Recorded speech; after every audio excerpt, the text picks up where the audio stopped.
Puji nama Tuhan. Shalom saudaraku yang kekasih. Kita bersyukur bahwa pagi ini kita mau datang di hadirat Tuhan. Kita mau datang dalam kerinduan. Kita mau datang dalam ucapan syukur. Berterima kasih karena masih ada kesempatan ketika kita membuka mata kita, ketika kita datang dalam hadirat Tuhan. Kita mau katakan, Tuhan, ku mau sepertimu Yesus, disempurnakan selalu dalam setiap perjalanan hidup kami. Kami mau Tuhan Engkau menyertai kami. Terima kasih Tuhan. Bagaikan bencana siap dibentuk, ikan hidupku di tanganmu. Dengan urapan kuasa Roh-Mu, ku dibaharui selalu. Jadikanku Allah, jadikanku Allah dalam rumah-Mu. Inilah hidupku di tangan-Mu, bentuklah seluruh kehendak-Mu, bukanlah sesuai rencana-Mu. Ku mau seperti-Mu Tuhan, ku mau seperti-Mu Yesus, disempurnakan selalu dalam segenap jalanku, memuliakan nama-Mu. Ku mau seperti-Mu Yesus, ku mau seperti-Mu Yesus, disempurnakan selalu dalam segenap jalanku, memuliakan nama-Mu. Ku mau seperti-Mu Tuhan, ku mau seperti-Mu Yesus, disempurnakan selalu dalam segenap jalanku, memuliakan nama-Mu. Oh, memuliakan nama-Mu, oh, memuliakan nama-Mu. Ku mau seperti-Mu Tuhan, jadi alat-Mu. Terima kasih Tuhan, Kau Allah yang setia. Haleluya. Terima kasih Bapa. Terima kasih Tuhan. Kami mau jadi seperti-Mu Tuhan, yang Engkau sempurnakan selalu dalam setiap perjalanan hidup kami. Kami mau berjalan bersama Tuhan. Kami mau menyerahkan hidup kami. Kami mau percaya bahwa tangan Tuhan tidak kurang panjang untuk menolong, memberikan kekuatan kepada kami. Bapa, kami percaya dan berserah penuh bahwa Tuhan selalu ada dalam hidup kami. Tuhan menyertai dan Tuhan memberikan yang terbaik. Berbicaralah Tuhan lewat firman-Mu, karena kami hidup percaya kepada firman-Mu. Kami dikuatkan, kami dihiburkan, dan kami mau melayani Engkau. Kami mau berjalan bersama Tuhan selamanya. Kami berserah penuh hanya di dalam nama Tuhan Yesus Kristus yang menjadi juru selamat dan penebus kami yang hidup. Haleluya. Amin.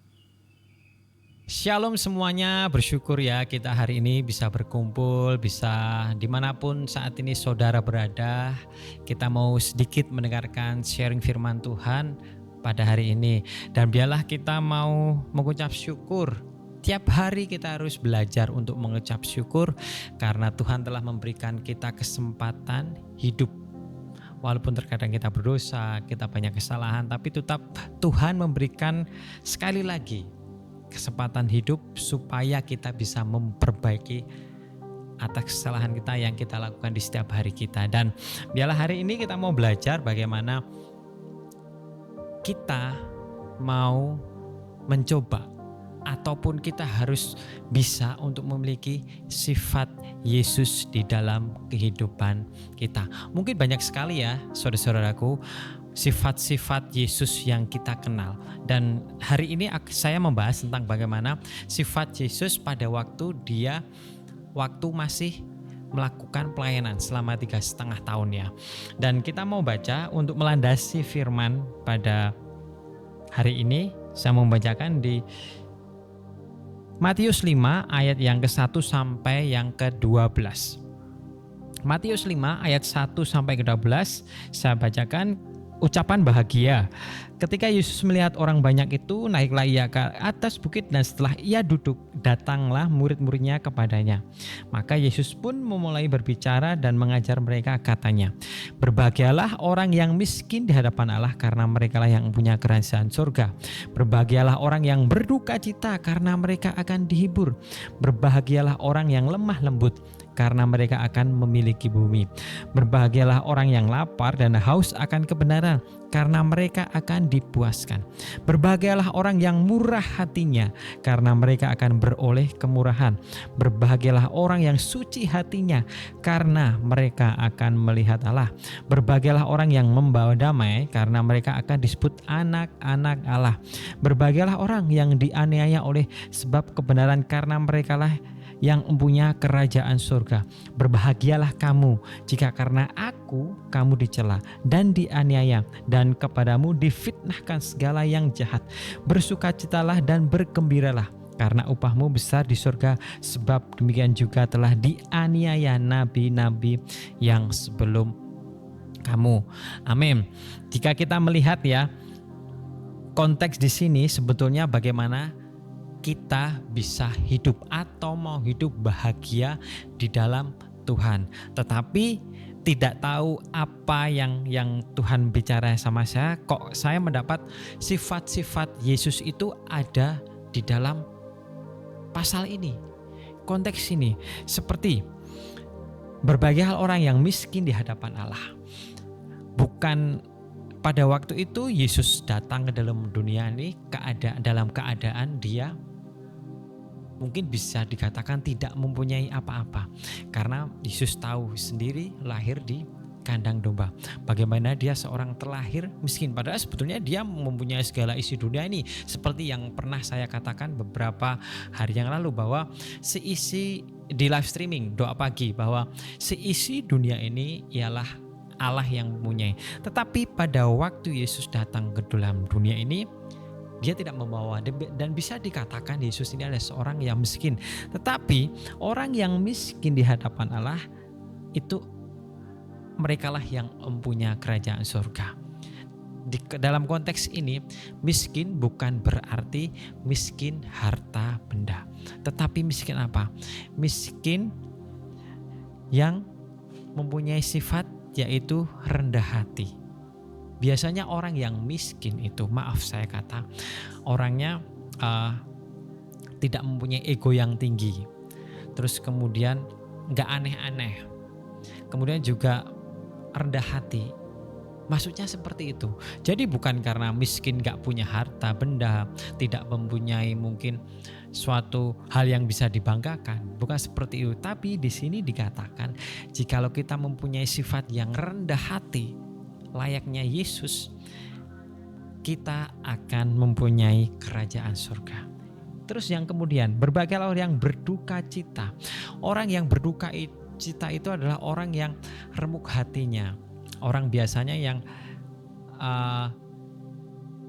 sadar akan apa yang dia punya itu bukan kepunyaan dia sendiri.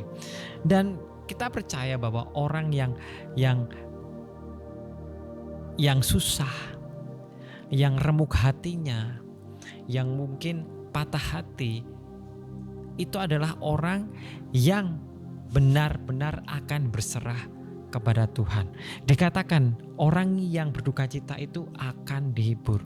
Kita tahu ya bahwa Yesus pernah juga berduka cita, ataupun bisa dikatakan dia sampai menangis. Pada waktu itu Lazarus mati, dan Lazarus ini juga adalah kerabat Yesus ya, bisa dikatakan seperti itu. Pada waktu dia sampai di kuburnya, Yesus ini menangis karena Lazarus ini mati. Tetapi setelah itu semua orang takjub dan bersuka cita karena Lazarus dibangkitkan. Dan kini kita tahu ya bahwa orang yang berduka cita itu akan dihibur. Seberapa lama kalian akan mengalami sukacita, mengalami duka cita, mengalami suatu hal yang tidak enak, tidak lama pasti akan mendapat penghiburan. Penghiburan dari siapa?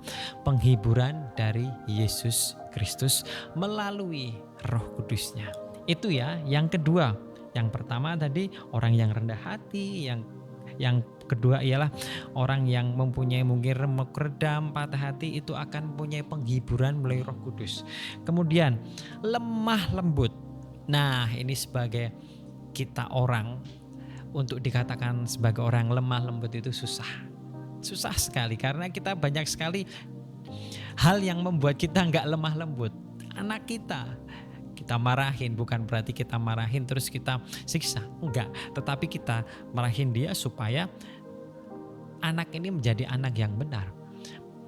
Untuk menjadi seorang yang lemah lembut itu butuh benar-benar kerendahan hati, mematikan ego, memiliki hati yang pemaaf, hati yang benar-benar tidak suka marah-marah. Marah boleh, tapi jangan marah-marah ya. Itu yang bisa menjadi ciri-ciri orang yang lemah lembut. Kita tahu bagaimana Yesus itu orang yang benar-benar lemah lembut. Kita tahu bahwa juga di firman Tuhan jarang dikatakan Yesus itu marah. Cuma satu kali saya bisa melihat Yesus itu marah, yaitu waktu bait suci dibuat orang-orang berjualan. Di bait suci pokoknya dibuat menjadi tidak suci karena kelakuan orang-orang yang ada di sekitar situ. Jadi Yesus marah, membalikkan meja, melepaskan hewan-hewan. Kita tahu ya, kita mau belajar bahwa orang yang lemah lembut itu benar akan memiliki bumi. Memiliki bumi bukan berarti terus kita pengen, aku mau lemah lembut supaya aku dapat harta benda, supaya aku dapat mobil, supaya aku dapat rumah. Bukan seperti itu. Memiliki bumi artinya kita bisa beradaptasi dimanapun kita berada. Saat kita mempunyai hati, mempunyai sifat yang lemah lembut seperti Yesus, dimanapun kita berada, kita bisa beradaptasi. Mungkin kita bisa diterima, tetapi tidak semua orang juga bisa diterima. Tapi paling tidak kita mempunyai sifat lemah lembut di hadapan Yesus Kristus. Kemudian orang yang lapar dan haus akan kebenaran Tuhan, karena mereka akan dipuaskan. Jangan pernah puas, jangan pernah untuk cukup Tuhan, aku udah cukup menerima firman-Mu, aku bisa melakukan. Jangan pernah cukup untuk melakukan firman Tuhan. Jangan pernah cukup untuk mendengarkan firman Tuhan. Jangan hanya mendengarkan ya, tetapi juga melakukan firman Tuhan. Itu penting. Kita harus tetap terus membangun hubungan sama Tuhan. Kita harus tetap terus mendekat kepada Tuhan. Karena Tuhan sebetulnya ada terus buat kita. Tetapi biasanya kita yang semakin jauh, semakin jauh, semakin jauh. Kita yang harus berusaha untuk mendekat kepada Tuhan. Kita harus selalu haus dan lapar akan kebenaran firman Tuhan. Yesus pun demikian.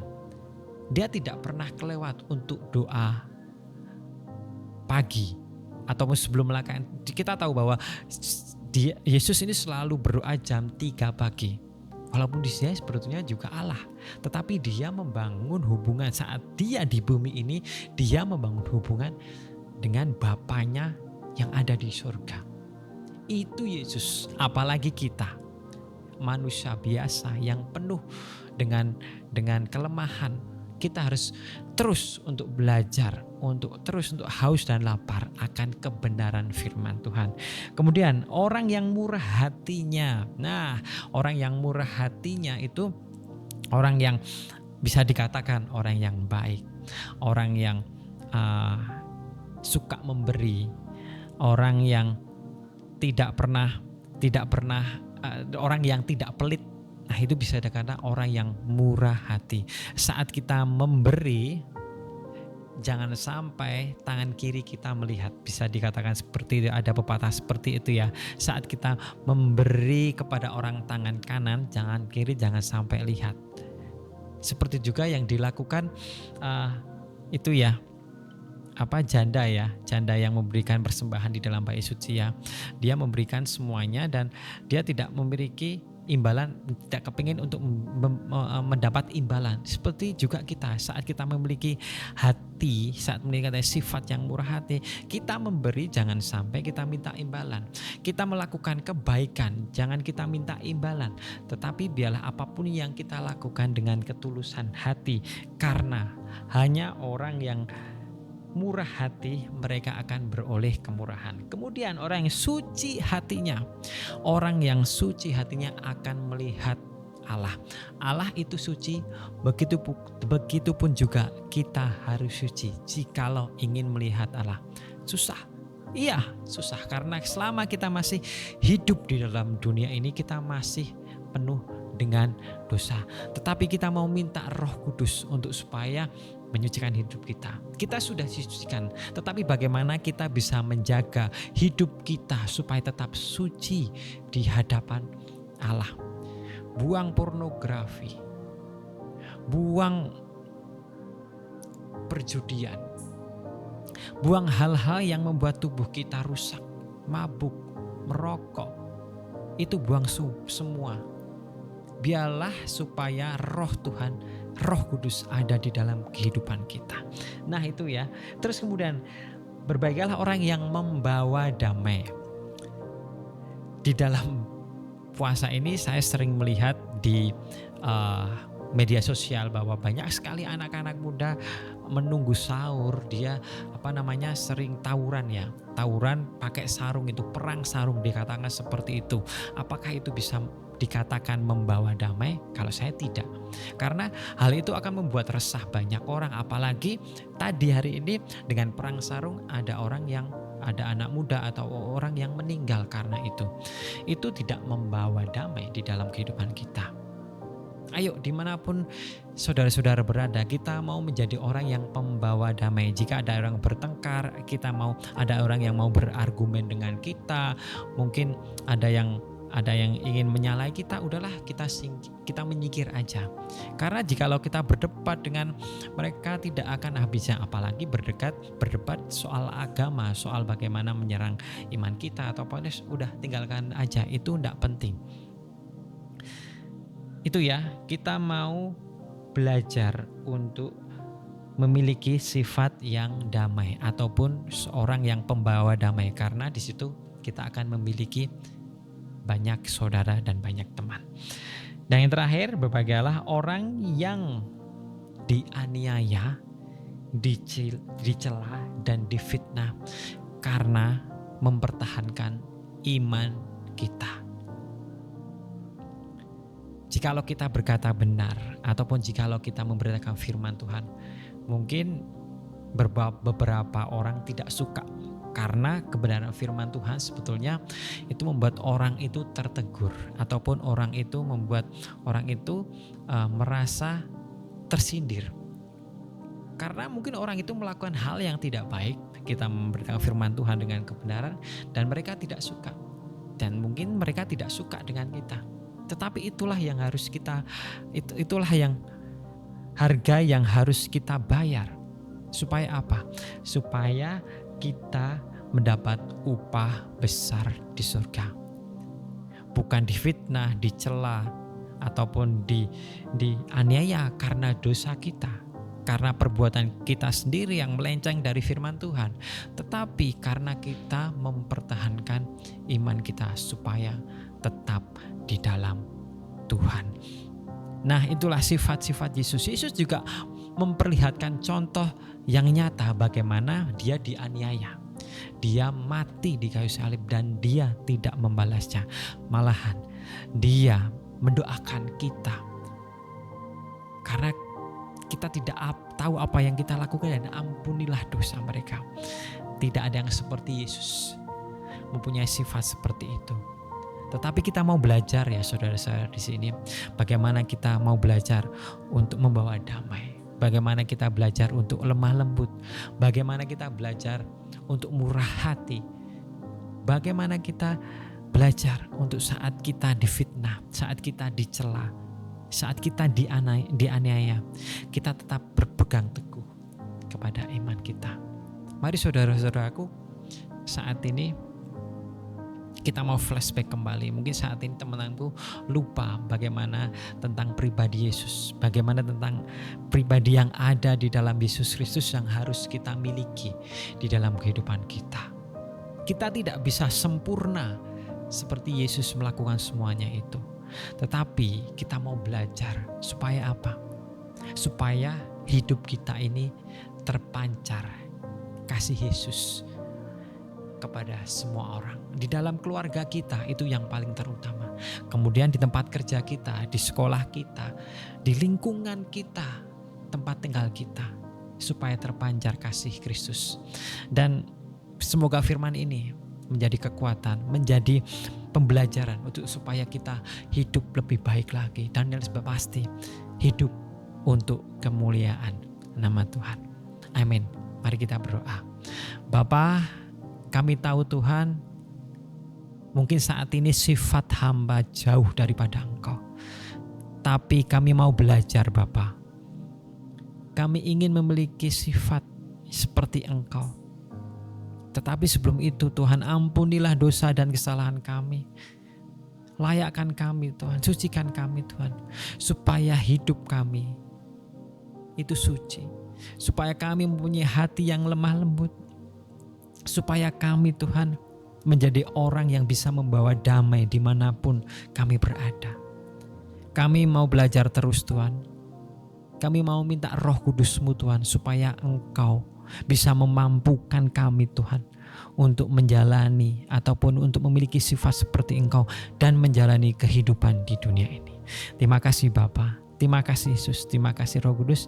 Ini kami Tuhan, kami menyerahkan kehidupan kami sepenuhnya kepadamu. Berkati keluarga hamba, berkati pekerjaan hamba, berkati sekolah hamba, berkati apapun yang hamba lakukan, berkati tetangga hamba, berkati teman-teman hamba. Apapun yang mungkin saat ini mereka hadapi Tuhan, persoalan, pergumulan, Engkau tahu apa yang terbaik buat mereka. Terima kasih Bapa, terima kasih Yesus. Kami bersyukur buat semuanya. Biarlah firman-Mu tumbuh di dalam hati kami yang subur dan menjadi buah yang baik untuk kemuliaan-Mu. Hanya di dalam nama Tuhan Yesus Kristus yang menjadi juru selamat dan penebus kami. Amin. Shalom. Tuhan Yesus memberkati saudara-saudara semuanya.